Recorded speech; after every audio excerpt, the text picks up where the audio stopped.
August 1945. Victorious allies, the US and the Soviet Union, are allegedly working together to rebuild Europe. But that's just the cover story.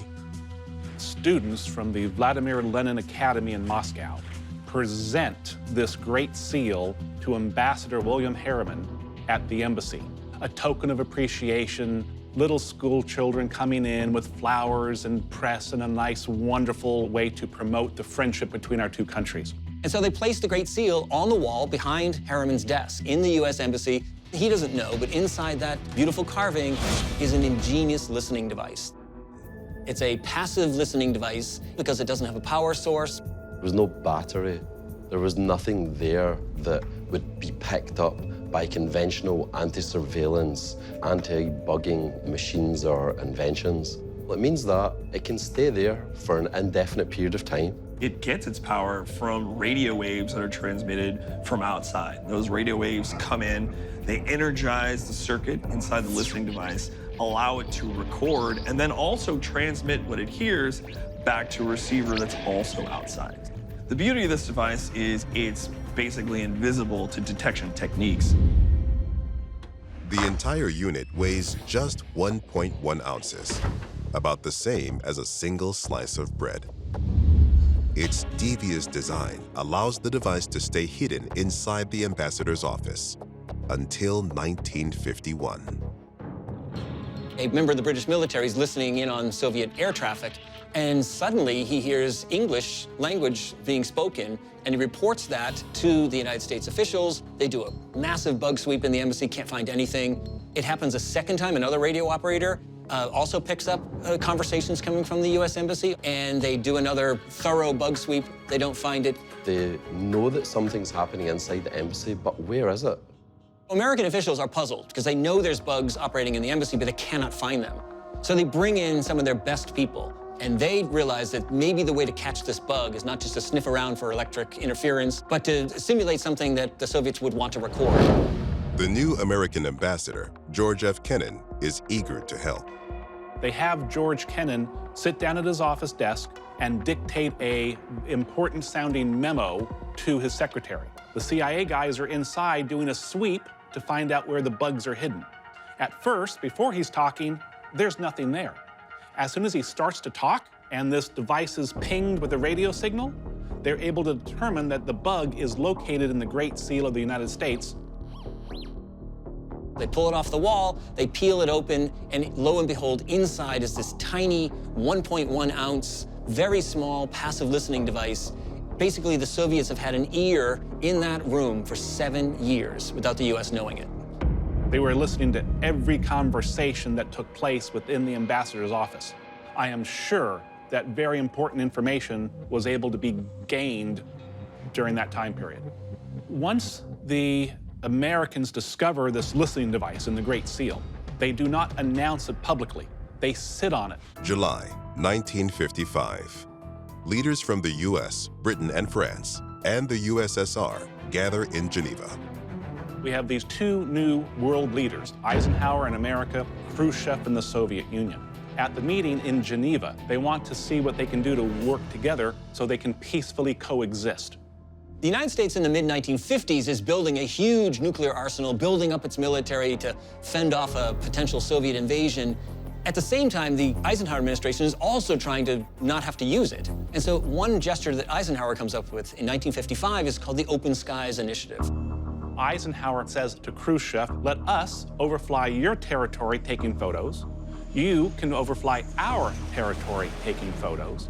That way, each side will know that the other is not preparing for a surprise attack. But Khrushchev says, no, niet. I do not want you pesky Americans overflying my country. This rejection is met with suspicion. Back in Washington, D.C., the Eisenhower administration is worried. What is he hiding? He must be building up for a surprise attack. So as a result, Eisenhower authorizes the development of a U-2 spy plane in 1955. They need to find out a place to build it in secret. So the American government purchases Area 51 in the Nevada desert to develop the U-2 spy plane. The U-2 spy plane was initially developed by Lockheed to be a high-altitude reconnaissance plane flying at 70,000 feet. And the idea would be it's so high, it's undetectable by radar and can't be hit by missiles. In addition, in the belly of the aircraft, they have a camera. This camera is so advanced, it can take photographs of the tanks, the missiles, the bombers in these foreign countries. So just like the Great Seal Bug, the U-2 spy plane was the first of its kind. So going up there to 70,000 feet, about twice the height that you and I fly when we fly, it was something that had never been done before. It's also a risky endeavor for the pilots. The pilots that are operating the U-2 are basically at the edge of space. They're half astronauts, half pilots, so it's quite a physically demanding and dangerous environment. The pilots have to wear special pressurized suits to keep their blood from boiling because they're at such great altitude. In 1956, the new U-2 spy planes hit the skies. The U.S. believes flying at that height and at that speed that it is an undetectable aircraft. Turns out the Soviets do detect it. They file a formal protest at the United Nations. But the Americans go, "What plane? We don't have a plane over your country. Prove it." Over the next 4 years, the U.S. continues their covert missions. My father, Francis Gary Powers, was employed by the CIA. He was a spy pilot. He would fly the U-2 spy plane over foreign hostile countries taking photographs. So between 1956 and 1960, my dad does 27 successful missions. At the same time, the Soviets knew about the U-2 spy plane. They're developing the equipment and the technology and the planning to take down a U-2. On May 1st, 1960, my father's on his 28th mission over the Soviet Union. 8 missiles were fired at the airplane. One of them hits my dad's plane.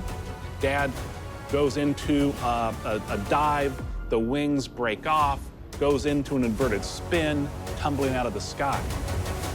When Powers' plane is struck, he has one important thing to do, which is to hit a button that is going to destroy the important secret stuff in that plane.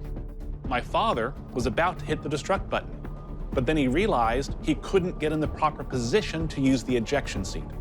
If he had hit the switch and then ejected, he would have severed his legs on the way out.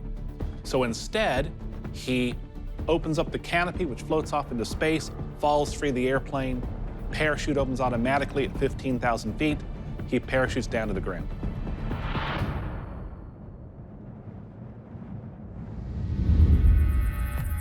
Powers lands safely. But he's in Soviet territory and knows he'll be captured. Powers has the option of suicide. He has with him a coin, a special fake coin that is loaded with poison and has a needle, and he can inject himself with that. So pilots are told it's an optional device to use in the event of torture, not in the event of capture. So he looks at the pin, looks at the dollar, takes the pin out. He contemplates using it. Instead, he puts it in his flight suit pocket, throws the dollar away. Powers is picked up by Soviet military and transported to Lubyanka prison in Moscow. Khrushchev holds a press conference, very gleefully announces to the world, "Ah, comrades, not only did we shoot down the plane, but we also have captured the pilot, Francis Gary Powers, who's confessed to spying for the CIA. And while all this is unfolding, my dad's been stuck in a Russian prison cell, going through the interrogations, 16-hour days, bright spotlight, grueling questions, threats of death. No physical torture, but a lot of mental anguish." With the spy pilot and his plane in their clutches, the Soviets call a meeting of the UN Security Council, demanding an apology and concessions from the US. And this event takes place over 4 days where the Soviets rail and lay out their evidence. And then things take a dramatic turn that they do not expect on the 4th day. That's when America's UN ambassador, Henry Cabot Lodge Jr., reveals a surprise. Lodge says, well, actually, the Soviets have been engaged in spying themselves. And as evidence, we're going to show you. And they pull out the wood carving of the Great Seal. And here is the Here is the clandestine listening device. And explained that this thing has been sitting in the U.S. Embassy for 7 years, listening in on delicate, secret conversations, and the Soviets are just as guilty as we are. And therefore, there's no cause for condemnation of the United States. And the Security Council votes 7-2 to not condemn the United States.